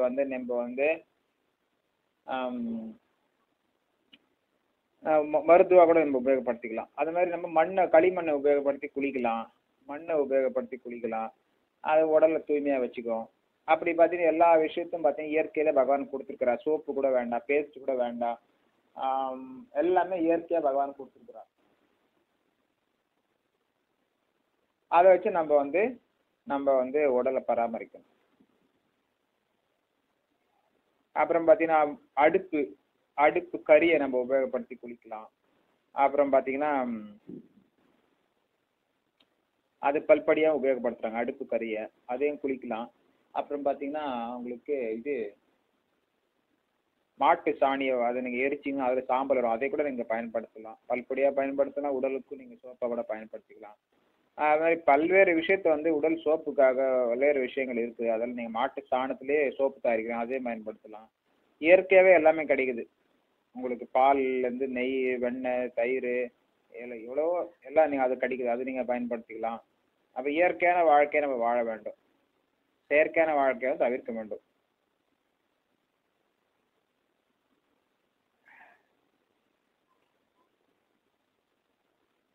ஸோ நமக்கு அத்தியாவசியமாக என்ன தேவை? உணவுக்காக நம்ம வந்து பயோடெக்னாலஜி கண்டுபிடிச்சிட்டாங்க. ஆனால் இயற்கையாக நம்ம வந்து பசு மாடு பாதுகாத்து விவசாயம் செஞ்சோம்னா நமக்கு தேவையான உணவுகள் எல்லாம் கிடைக்குது. நம்மளே வந்து வீட்டில் ஒரு இடம் இருந்துச்சுன்னா ஏதோ ஒரு செடி, ஏதோ பூவோ செடியோ இலை காய் செடியோ பழஞ்செடியோ போட்டோம்னா அதில் வரதை நம்ம பராமரிச்சுக்கலாம். ஒரு தோட்டத்தை நம்மளே உருவாக்கி நமக்கு தேவையானதை நம்மளே பூவோ காயோ பழமோ நம்மளே செஞ்சு நம்மளே பகவான் நைவேத்தியம் பண்ணி சாப்பிடலாம். இப்படி வந்து நம்ம பாவ வெளிகள் வந்து விடுவிக்கப்படுறது. இப்போ வந்து உடலை பராமரிக்கிறதுக்காக மற்றவங்களை துன்புறுத்துறதோ, மற்றவங்களை வந்து கெடுதல் செய்கிறதோ அதெல்லாம் இருக்கக்கூடாது.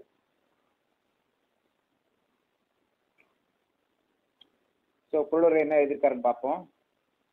கிருஷ்ண பக்தன் தனது செயல்களில் நல்ல தீய விளைவுகள் எதையும் எதிர்பார்ப்பதில்லை. அவனது மனமும் அறிவும் முழுமையான கட்டுப்பாட்டில் உள்ளது.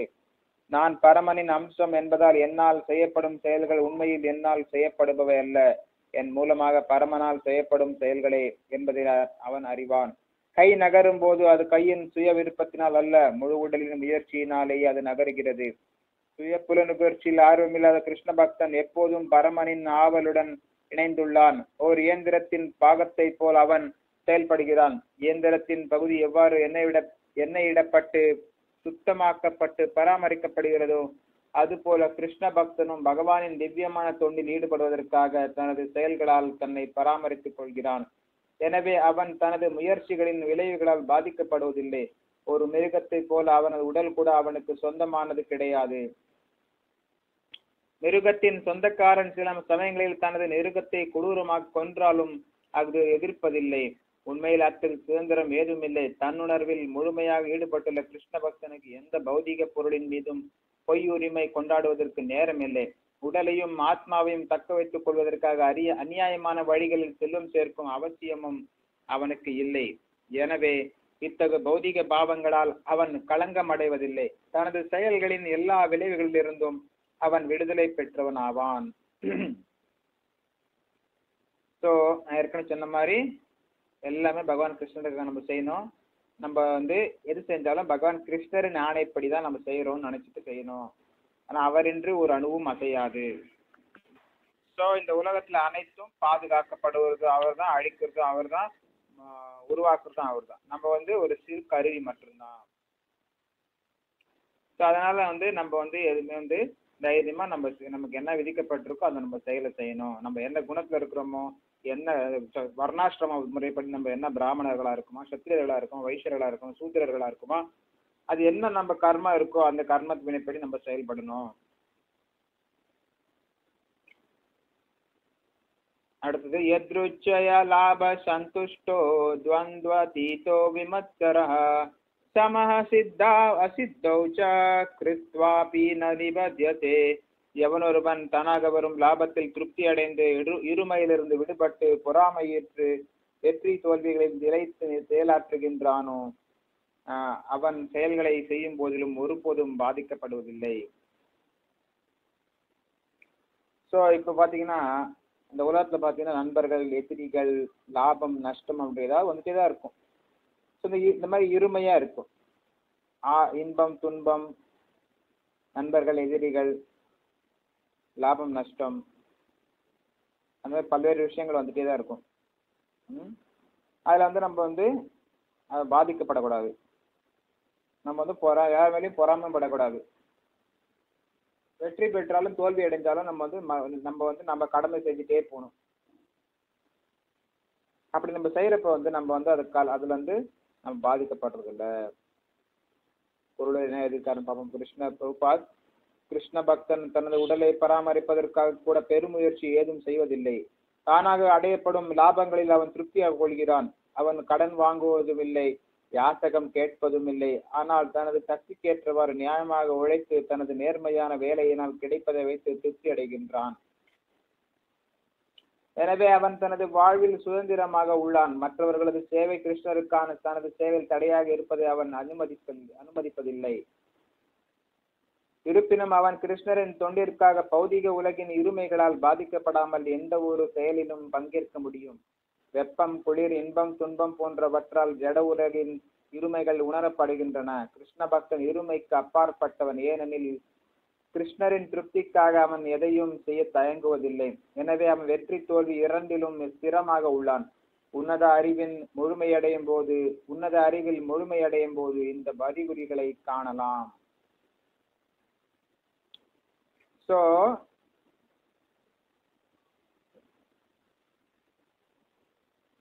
நம்ம வந்து ரொம்ப ரொம்ப இப்பெல்லாம் மக்கள் பார்த்தீங்கன்னா உடலை பராமரிக்கிறதுக்காக மிகவும் கஷ்டப்படுறாங்க. பெட்ரோல் தோன்றுறாங்க, பூமியை தோன்றுறாங்க. பல்வேறு இயற்கையை வந்து மிகவும் துன்புறுத்துகிறாங்க. இயற்கை அன்னையை மிகவும் துன்புறுத்துகிறார்கள். இது பார்த்தீங்கன்னா பசுமாடு கொள்றாங்க, பூமியை தோன்றாங்க, பெட்ரோல் எடுக்கிறதுக்காக பூமி தோன்றாங்க, கடல் தோன்றாங்க.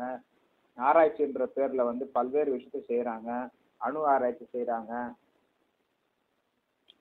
விலங்குகள் மேல ஆராய்ச்சி செய்யறாங்க, பறவைகள் மேல ஆராய்ச்சி செய்யறாங்க, மருத்துவ ஆராய்ச்சி செய்யறாங்க, மனிதர்கள் மேலேயே ஆராய்ச்சி செய்யறாங்க. என்னென்ன ஆராய்ச்சி செய்யறாங்க, எல்லா விதமான ஆராய்ச்சிகளும் செய்யறாங்க. உடலை பராமரிக்கிறதுக்காக அனைத்து உக்ர கர்மத்தையும் செய்யறாங்க. அதனால இயற்கையாவே பகவான் எல்லாத்தையும் நமக்கு என்னென்ன தேவையோ எல்லாத்தையும் கொடுத்துருக்கிறார். நீர், நெருப்பு, காற்று, ஆகாயம் எல்லாத்தையும் அவர் தான் படைச்சிருக்கிறார். அவர் தான் வந்து இந்த மூலிகை மருந்துகளை படைத்திருக்கிறார். பழங்களை, காய்களை, தானியங்களை படைத்திருக்கிறார். நமக்கு தேவையான மூலிகை மருந்துகளை படைத்திருக்கிறார். நமக்கு தேவையான உணவு பதார்த்தங்களை தயாரித்து வைத்திருக்கிறார். எல்லா விதமான மருத்துவ குணங்களை வாய்ந்த மூலிகைகளை தயாரித்து வைத்திருக்கிறார். உணவுக்கு தேவையான உணவு அனைத்தும் தயாரித்து வைத்திருக்கிறார். இப்போ வந்து மாமிசம் சாப்பிடுவர்களுக்காக மீன் வகைகள் உள்ளன, விலங்குகள் உள்ளன. மனிதர்களுக்கு நல்ல சாத்வீக உணவு சாப்பிடுவதற்காக பழங்கள், காய்கள் உள்ளன, தானியங்கள் உள்ளன. அனைவருக்கும் அனைத்தும் உள்ளன. இந்த 3 குணங்களுக்கு ஏற்பவாறு 3 விதமான உணவுகள் உள்ளன. அனைத்தும் பகவான் கிருஷ்ணர் எல்லாரையும் பராமரிக்கிறார். விலங்குகளையும் பராமரிக்கிறார், மனிதர்களையும் பராமரிக்கிறார், பறவைகளையும் பராமரிக்கிறார், செடிகள், கொடிகள், புழு பூச்சிகள் அனைவரையும், மீன் வகைகள் அனைவரையும் பகவான் கிருஷ்ணரையே பராமரிக்கிறார். அதனால நம்ம வந்து மனிதர்கள் வந்து கிருஷ்ண பக்தர்கள் வந்து நம்ம உடலை பராமரிக்கிறதுக்காக என்ன அதிகமா வந்து நம்ம வந்து பெருமையா முயற்சி எடுக்கக்கூடாது. எது நமக்கு இயற்கையா எதுனா கிடைக்குதோ அதுல சந்தோஷம் அடைஞ்சிடணும். நம்ம போய் எங்கேயும் கடன் வாங்கக்கூடாது, எங்கேயும் போய் யார்கிட்ட பிச்சையும் கேட்கக்கூடாது. நம்ம சக்திக்கு ஏற்ற மாதிரி நம்ம உழைக்கிறோம், அதுல என்ன வருதோ சந்தோஷமா இருக்கணும். இப்போ பார்த்தீங்கன்னா மக்கள் எல்லாம் பார்த்தீங்கன்னா எல்லாத்துக்கும் லோன் வாங்குறாங்க.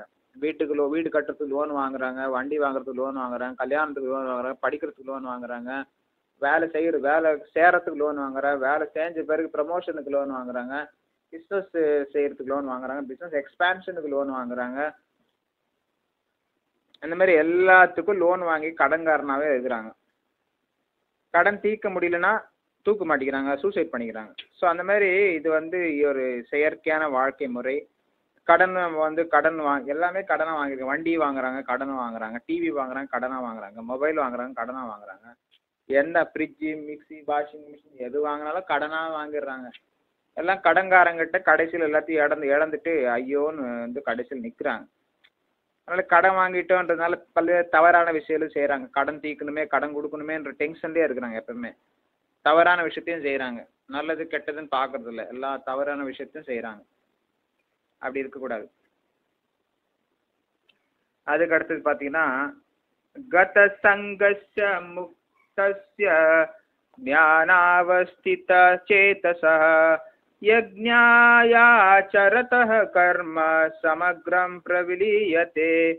ஜட இயற்கை குணங்களில் பற்றற்று திவ்ய ஞானத்தில் நிலை பெற்றவரின் செயல் முழுமையாக உன்னதத்தில் கலந்து விடுகின்றது. ஒளிபெயர்ப்பு பொருளுரை பக்தன் சுவாமி ஸ்ரீல பிரபுபாதிக்கு ஜெய். பொருளுரை பூரண கிருஷ்ண உணர்வை அடைந்தவன் எல்லா இருமைகளிலிருந்தும் விடுபட்டு பௌதீக குணங்களின் களங்கங்களிலிருந்தும் விடுபடுகிறான். கிருஷ்ணருடனான தனது உறவின் சொரூப நிலை அவன் அறிந்திருப்பதால் அவனால் முக்தி அடைய முடியும். இதனால் அவனது மனம் கிருஷ்ணரின் நினைவிலிருந்து விலகுவதில்லை. இதனைத் தொடர்ந்து அவன் எதை செய்தாலும் மூல விஷ்ணுவான கிருஷ்ணருக்காகவே செய்கிறான். எனவே அவனது செயல்கள் அனைத்தும் யாகங்களே. ஏனெனில் பரமபுருஷரான விஷ்ணுவை கிருஷ்ணரை திருப்திப்படுத்துவதற்காக செய்யப்படுவதுதான் யாகம். இத்தகைய செயல்கள் எல்லாவற்றின் விளைவுகளும் நிச்சயமாக உன்னதத்தில் கலந்து விடுவதால் அவன் ஜட விளைவுகளால் பாதிக்கப்படுவதில்லை. ஸோ அந்த ஜட இயற்கையில பார்த்தீங்கன்னா, ஜட இயற்கைன்ற 3 குணங்கள். இதுல வந்து நம்ம பற்றுதல் கொள்ளக்கூடாது. சத்துவ குணத்திலயோ ரஜோ குணத்திலயோ தமோ குணத்திலயோ நம்ம பற்றுதல் கொள்ளக்கூடாது. நம்ம வந்து திவ்ய ஞானத்துல வந்து நிலை பெற்றவர்களா இருக்க வேண்டும். முழுமையாக உன்னதத்திலே நம்ம வந்து முழுமையாக கிருஷ்ண உணர்வே நம்ம இருக்கணும். ஸோ இந்த உலகத்துல வந்து நண்பர்கள் எதிரிகள் இருப்பாங்க, நல்லது கெட்டது இருக்கும், வெற்றி தோல்வின்னு இருக்கதான் செய்யும். அதுல நம்ம வந்து பாதிக்கப்படக்கூடாது. பௌதிக குணங்கள், அதாவது சத்துவ குணம் ரஜோ குணம் தமோ குணத்தின் களங்கத்துல இருந்து நம்ம வந்து விடுபட்டுறணும். எப்பவுமே கிருஷ்ணன் தனது உறவின் சுரூப நிலையை அறிந்திருப்பதால், ஸோ கிருஷ்ணருக்கு நம்ம ஏதோ ஒரு நம்ம சொரூப நிலை இருக்கு, அந்த சொரூப நிலையில நம்ம செயல்படணும். ஏதோ நம்ம கிருஷ்ணருக்கு நண்பர்களாகவோ, கிருஷ்ணருக்கு தொண்டர்களாகவோ, கிருஷ்ணருக்கு காதலியாகவோ, கிருஷ்ணருக்கு பேரண்ட்ஸாகவோ, பெற்றோர்களாகவோ நாம் இருக்கலாம். அந்த ஒரு அந்த நம்ம நிலை இருக்கிறது, நம்ம சொரூப நிலை ஏதோ இருக்கிறது. சாந்தரத தாஸ்யரச சக்கியரச சாந்த தாஸ்ய சக்கிய வாத்சல்ய மாதுரிய போன்ற பல்வேறு ரசங்களில் நாம் செயல்பட வேண்டும். நமது இயற்கையான நிலை என்ன என்பதை நாம் அறிந்து கொண்டு அந்த நிலையில், அந்த சொரூப நிலையில் நாம் வந்து செயல்பட வேண்டும்.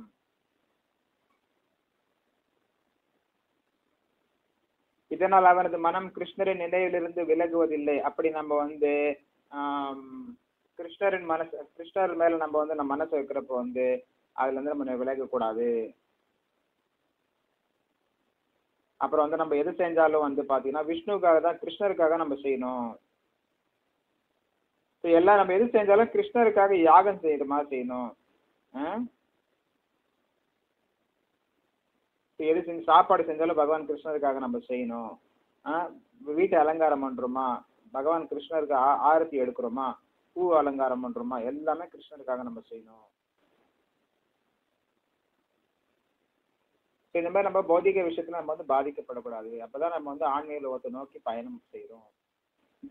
பதம் 24. பிரம்மார்ப்பணம் பிரம்ம ஹவீர் பிரம்மாக்னோ பிரம்மணாஹுதம் பிரம்மைவ தேன கந்தவ்யம் பிரம்ம கர்ம சமாதினா. பதம் 24. பிரம்மார்ப்பணம் பிரம்ம ஹவீர் பிரம்மாக்னோ பிரம்மணாஹுதம் பிரம்மைவ தேன கந்தவ்யம் பிரம்ம கர்ம சமாதினா.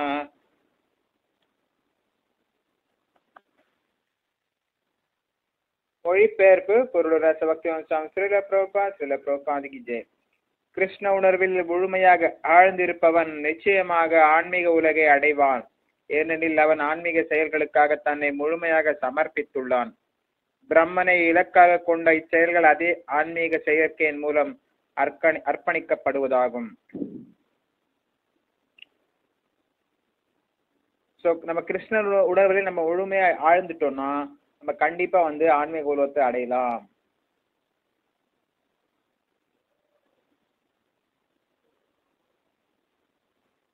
ஸோ எது செஞ்சாலும் நம்ம வந்து கிருஷ்ணர் செய்ய ஆரம்பிச்சோம்னா அது கண்டிப்பா நம்ம வந்து கிருஷ்ணர் இருக்கிற லோகத்துக்கு நம்ம போகலாம். ஸோ பொருளோட என்ன எதிர்க்காரு பாப்பா. கிருஷ்ண பக்தனின் செயல்கள் எவ்வாறு இறுதியில் ஆன்மீக இலக்கை நோக்கி சென்று கொண்டு செல்கின்றன என்பது இங்கே விளக்கப்பட்டுள்ளது. கிருஷ்ண பக்தியில் பல்வேறு செயல்கள் உள்ளன, அவை பின்வரும் பதங்களில் விளக்கப்படும். ஆனால் தற்போது கிருஷ்ண உணர்வின் அடிப்படை கொள்கை மட்டும் விளக்கப்பட்டுள்ளது. பௌதீக களங்கத்தினால் பந்தப்பட்டுள்ள கட்டுண்ட ஆத்மா ஜட சூழ்நிலையில் செயலாற்றுவது நிச்சயம். இருப்பினும் அத்தகு சூழ்நிலையில் இருந்து அவன் வெளியேற வேண்டும். கட்டுண்ட ஆத்மா பௌதீக சூழ்நிலையிலிருந்து வெளியேறும் முன்முறையே கிருஷ்ண உணர்வாகும். உதாரணமாக, அளவுக்கு அதிகமான பால் பொருள்களை உட்கொண்டதால் வயிற்றை கெடுத்து கொண்டு துன்புறும் ஒரு நோயாளி மற்றொரு பால் பொருளான தயிரின் மூலம் குணப்படுத்தப்படுகிறான். இங்கே கீதையில் கூறப்பட்டுள்ளது போல ஜடத்தில் மூழ்கியுள்ள கட்டுண்ட ஆத்மாவை கிருஷ்ண உணர்வில் குணப்படுத்த முடியும். இந்த வழிமுறை பொதுவாக யக்னா அல்லது விஷ்ணுவின் கிருஷ்ணரின் திருப்திக்காக மட்டும் செயலாற்றப்படும் செயல்கள் யாகங்கள் எனப்படும். ஜட உலகின் செயல்கள் எந்த அளவிற்கு விஷ்ணுவிற்காக மட்டுமே கிருஷ்ணன் செய்யப்படுகின்றனவோ அந்த அளவுக்கு சூழ்நிலை ஆன்மீக மயமாக்கப்படுகிறது. பிரம்மன் என்று வார்த்தைக்கு ஆன்மீகம் என்று பொருள். இறைவன் ஆன்மீகமானவர். அவரது திவ்யமான உடலில் இருந்து வரும் ஒளிக்கதிர்கள் பிரம்ம ஜோதி அவரது ஆன்மீக தேஜஸ் என்று அழைக்கப்படுகின்றது. இருப்பவை அனைத்தும் இந்த பிரம்ம ஜோதியிலேயே நிலை பெற்றுள்ளன. ஆனால் இந்த ஜோதியானது மாயையினாலோ புலனுகர்ச்சியினாலோ மறைக்கப்படும் போது அது பௌதிகம் எனப்படும். இந்த பௌதிக திரையினை கிருஷ்ண உணர்வால் உடனடியாக அகற்றிவிட முடியும். இவ்விதமாக கிருஷ்ண உணர்வில் அர்ப்பணிக்கப்படும் பொருள், அந்த அர்ப்பணத்தை ஏற்றுக்கொள்பவர், அர்ப்பணிப்பதற்கான வழிமுறை, அர்ப்பணம் செய்பவர் மற்றும் அர்ப்பணத்தின் விளைவு, இவை எல்லாம் சேர்ந்ததே பிரம்மன் என்பது பூரண உண்மை எனப்படும். பூரண உண்மை மாயையால் மறைக்கப்படும் போது பௌதிகம் என்று அழைக்கப்படுகிறது. பூரண உண்மையின் தொண்டில் பௌதிகம் உபயோகப்படுத்தப்படும் போது அது தனது ஆன்மீக உணர்வை மீண்டும் அடைகின்றது. மாயையில் உள்ள உணர்வை பிரம்மனிடம் பரமனிடம் மாற்றும் வழிமுறையே கிருஷ்ண உணர்வு. மனம் கிருஷ்ண உணர்வில் முழுமையாக ஆழ்ந்திருக்கும் நிலை சமாதி எனப்படும். இத்தகைய உன்னத உணர்வில் செய்யப்படும் அனைத்து செயல்களும் யக்னா, பரமனுக்காக செய்யப்படும் யாகம் என்று அழைக்கப்படுகின்றன. இத்தகைய ஆன்மீக உணர்வில் அர்ப்பணிப்பவர், உதவியாக இருப்பவை, செலவிடப்படுவது, யாகத்தை செய்பவர், யாகத்தின் தலைவர், விளைவு, இறுதி லாபம், இவை அனைத்தும் பூரணமான பரபிரம்மனில் ஒன்றாகி விடுகின்றன. இதுவே கிருஷ்ண உணர்வின் வழிமுறை ஆகும்.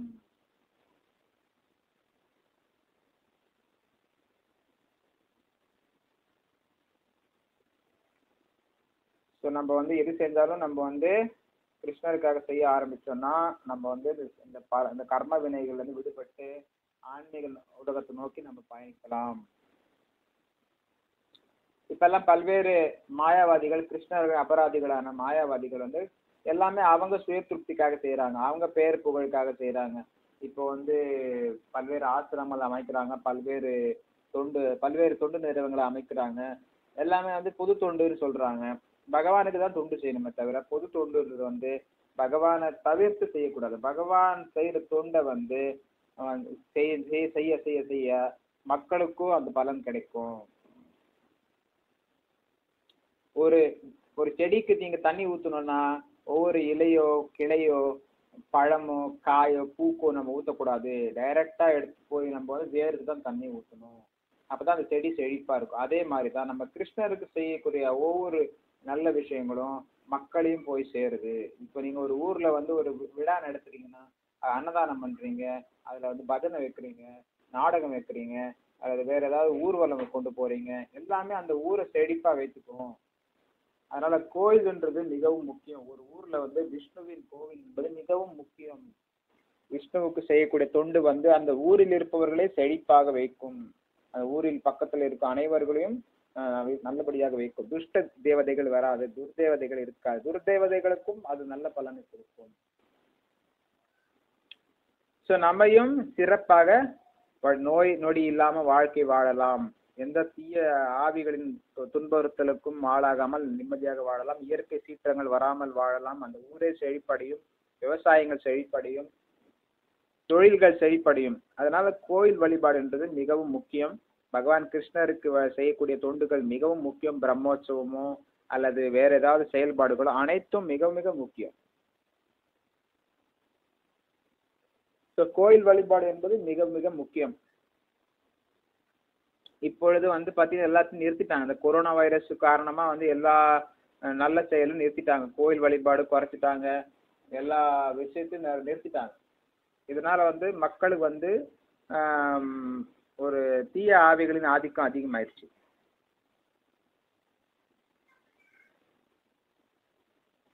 ஸோ மாயாவாதிகள் பார்த்தீங்கன்னா எல்லாத்தையும் பகவான் கிருஷ்ணர்ல ஈடுபடுத்தாம எல்லாமே அவங்க புலன் திருப்தியில் ஈடுபடுத்துறாங்க. அதனால அவங்க என்ன நினைக்கிறாங்க, நான் தான் கடவுள், அவர்கள் தான் கடவுள் என்று நினைக்கிறாங்க மாயாவாதிகள். மாயாவாதிகள் ஹாஸ்பிட்டல் திறக்கிறாங்க, ஸ்கூல் திறக்கிறாங்க, காலேஜ் திறக்கிறாங்க, அரசியல் ஈடுபடுறாங்க. எல்லாமே என்ன நினைக்கிறாங்க, அவங்க தான் பெரிய கடவுள் என்ற மாதிரி அவங்க செயல்படுறாங்க. ஏன்னா அவங்க கொள்கைகள் தவறான கொள்கைகள், தவறான தத்துவங்கள். அதாவது அருவத்தன்மை, கடவுளுக்கு உருவம் இல்லைன்ற மாதிரி சொல்றாங்க. அப்புறம் பார்த்தீங்கன்னா அவங்க வந்து பார்த்தீங்கன்னா சூரிய ஒளி மாத்திரம்தான் அவங்க உணர்றாங்க. சூரிய கிரகத்தை உணர மாட்டேன்றாங்க. சூரிய பகவானை உணர மாட்டேன்றாங்க. அந்த மாதிரி தான் அவங்க. ஸோ வெறும் சூரிய ஒளியை மாத்திரம் நம்பிட்டு இருந்தா போதாது. சூரிய ஒளி எங்கிருந்து வருது? சூரிய கிரகத்துல இருந்து வருது. சூரிய கிரகம் யார் கீழே செயல்படுறது? சூரிய கிரகத்துல ஒரு மனிதன் இருக்கிறார். அவர் தான் சூரிய பகவான், விவஸ்வான். அதனால வந்து ஒரு அறகுறையா தெரிஞ்சுட்டு இருக்கவன் தான் பிரம்ம ஜோதி. அதாவது இந்த பிரம்மவாதிகள் மாயாவாதிகள் வந்து அறகுறையான அறிவு உடையவர்கள், அறிவு குறைந்தவர்கள் தான். வெறும் சூரிய ஒளியை மாத்திரமே தெரிஞ்சிருக்கும். அதாவது பிரம்ம ஜோதியை மாத்திரமே அறிந்தவர்களா இருக்கிறாங்க. பிரம்ம ஜோதி எங்கிருந்து வருது? அது பகவான் கிருஷ்ணரின் உடலில் வரக்கூடியதா பிரம்ம ஜோதி. ஸோ பிரம்ம ஜோதி பகவான் கிருஷ்ணர் அது வருது. பிரம்மன், பரமாத்மா, பகவான் இந்த மூன்றையும் உணர்ந்தவர்கள் தான் சிறந்தவர்கள். வரும் பிரம்மனை உணர்ந்தவர்கள் ஒரு நிலையானவர்கள், பரமாத்மா உணர்ந்தவர்கள் இரண்டாவது நிலையானவர்கள், பகவானை உணர்ந்தவர்கள் தான் சிறந்த பக்தர்கள். அது அடுத்தது பார்த்தீங்கன்னா தெய்வம் ஏவா பரே யக்னம் யோகினஹ பர்யுபாசதே பிரம்மாக்னா அபரே யக்னம் யக்னேனைவே உபஜுஹ்வதி. சில பொருளுரை மொழிபெயர்ப்பு பொருளுரை பக்திவேதாந்த சுவாமி ஸ்ரீல பிரபுபாதிக்கு ஜெய். சில யோகிகள் பல்வேறு யாகங்களை அர்ப்பணிப்பதன் மூலம் தேவர்களை பக்குவமாக வழிபடுகின்றனர். சிலர் பரபிரம்மன் எனும் நெருப்பில் யாகங்களை அர்ப்பணிக்கின்றனர். பொருளுரை மேலே குறிப்பிடப்பட்டபடி கிருஷ்ண உணர்வில் கடமைகளை செய்பவன் பக்குவப்பட்ட யோகி அல்லது முதல் தர யோகி என்று அழைக்கப்படுகிறான். ஆனால் தேவர்களின் வழிபாட்டில் இது போன்ற யாகங்களை செய்பவரும் பரபிரம்மனை இறைவனின் அருவத்தன்மையை நோக்கி இத்தகைய யாகங்களை செய்பவரும் உண்டு. எனவே பல தரப்பட்ட பிரிவுகளுக்கேற்ப பல தரப்பட்ட யாகங்கள் உள்ளன. பல்வேறு மக்களால் செய்யப்படும் பல்வேறு தரப்பட்ட யாகங்களை மேலோட்டமாக பார்க்கும்போது மட்டுமே அவை பல வகைப்பட்டவை. உண்மையில் யாகம் என்றாலே முழுமுதற் கடவுளான விஷ்ணுவை திருப்திப்படுத்துவது மட்டுமே. அவர் யக்ன என்றும் அறியப்படுகிறார். பல்வேறு வகையான யாகங்களை, உலக சொத்துக்களை தியாகம் செய்யும் யாகங்கள், உன்னத ஞானத்தை நோக்கி செய்யப்படும் யாகங்கள் என இரண்டு முக்கிய பிரிவுகளாக பிரிக்கலாம்.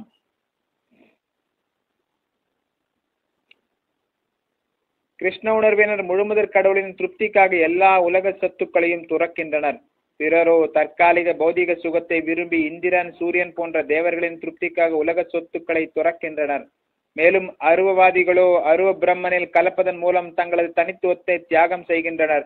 அகிலத்தின் இயக்கத்திற்கு தேவையான வெப்பம், நீர், ஒளி முதலியவற்றை பராமரிப்பதற்காகவும் மேற்பார்வையிடுவதற்காகவும் பரமபுருஷரால் நியமிக்கப்பட்ட சக்தி வாய்ந்த ஜீவன்களே தேவர்கள். பௌதீக லாபங்களை விரும்புவோர் வேத சடங்குகளின்படி பல்வேறு யாகங்களை செய்து தேவர்களை வழிபடுகின்றனர். அவர்கள் பகுஷீஸ்வரவாதி, பல கடவுள்கள் இருப்பதாக நம்புவோர் எனப்படுவர். ஆனால் பூரண உண்மையின் அருவ நிலையை வெளிப்பட்டு தேவர்களின் ரூபங்களை நிரந்தரமற்றதாக கருதி ஒதுக்குவோர் தங்களது தனித்துவத்தை உன்னத நெருப்பில் தியாகம் செய்து பரத்துடன் கலப்பதன் மூலம் தனித்தன்மையை முடித்துக் கொள்கின்றனர். இத்தகு அருவவாதிகள் பரமனின் உன்னத இயற்கையை புரிந்து கொள்வதற்காக தத்துவ கற்பனைகளில் தங்களது நேரத்தை தியாகம் செய்கின்றனர். வேறு விதமாக கூறினால் பலன் நோக்கி செயல்படும் கர்மவாதிகள் பௌதிக சுகத்திற்காக உலக உரிமைகளை தியாகம் செய்கின்றனர். அருவவாதியோ பரத்துடன் ஒன்றாக கலப்பதற்காக தனது பௌதிக அடையாளங்களை தியாகம் செய்கிறான். அருவவாதிகளுக்கு பரபிரம்மனே யாகம், தங்களது தனித்துவமே அந்த யாகத்தில் அர்ப்பணிக்கப்படும் பொருள். இது இவ்வாறு உள்ள போதிலும் அர்ஜுனனை போன்ற கிருஷ்ண பக்தன் கிருஷ்ணரின் திருப்திக்காக எல்லாவற்றையும் தியாகம் செய்கிறான். அவனது பௌதிக சொத்துக்கள் மட்டுமின்றி தன்னையே முழுமையாக எல்லா